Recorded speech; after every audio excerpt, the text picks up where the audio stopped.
So in our previous video, we started building our character Steve for 3D printing in Onshape. We can see that character here. The next thing that we're going to do is continue in that part studio. We just put a hole in the arm. We're going to complete that same pattern for the body here. So I'm going to put that same hole here. And again, we're looking at a 0.125 inch hole for that paper clip. We're going to make sure it is 1/4 of an inch from the top.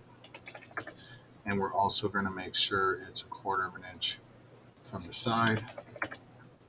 And then I'm going to do my extrusion as a removal. And you can see that there. I'm going to come back over here. I'm going to do that same hole right here. I'm going to go 0.25. Oh, it should actually be 0.125. And then 0.25 from the top. 0.25 from the side. Again, extrude as a removal. If I would have thought this out a little bit better, I probably just lined them all up and done an extrude through all, so we could have done that hole just once. So now that we're done there, the next thing we're going to do is we're going to move on to the head. So I'm going to come back to my front. I'm going to lay a sketch down on that plane, and I'm going to do it as 1 inch by 1 inch square. I'm also going to extrude that 1 inch as well. So there's my head. On that, I'm going to lay my first sketch down on that front of there, and I'm going to draw his hair. So this is actually quite simple. I'm just going to come at the corner here. I'm going to go down 0.375. Again, these aren't exact measurements. 0.125 over. That's 1/16 of an inch up. I can also do it 1 divided by 6, or not 1 divided by 6, 1 divided by 16. I don't feel like typing out that fraction. And then the next thing I'm going to do is draw my line tool again.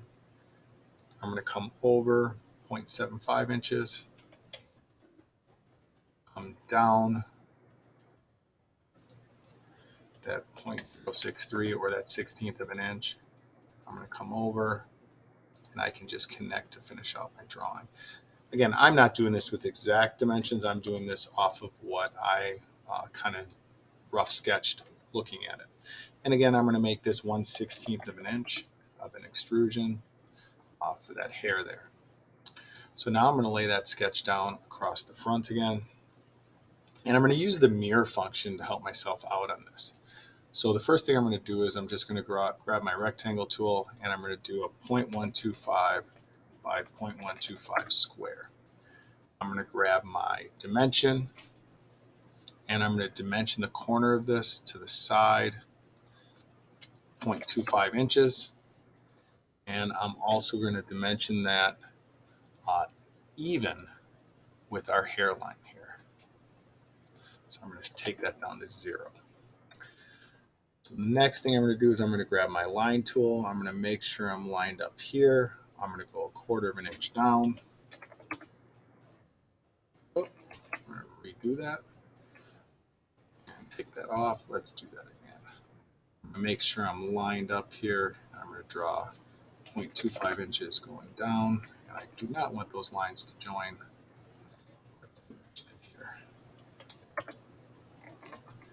Not having any luck with this line, let's go back to it. 0.25 inches down. There we go. I'm going to go 0.25 inches over. I'm going to go back to my line tool here.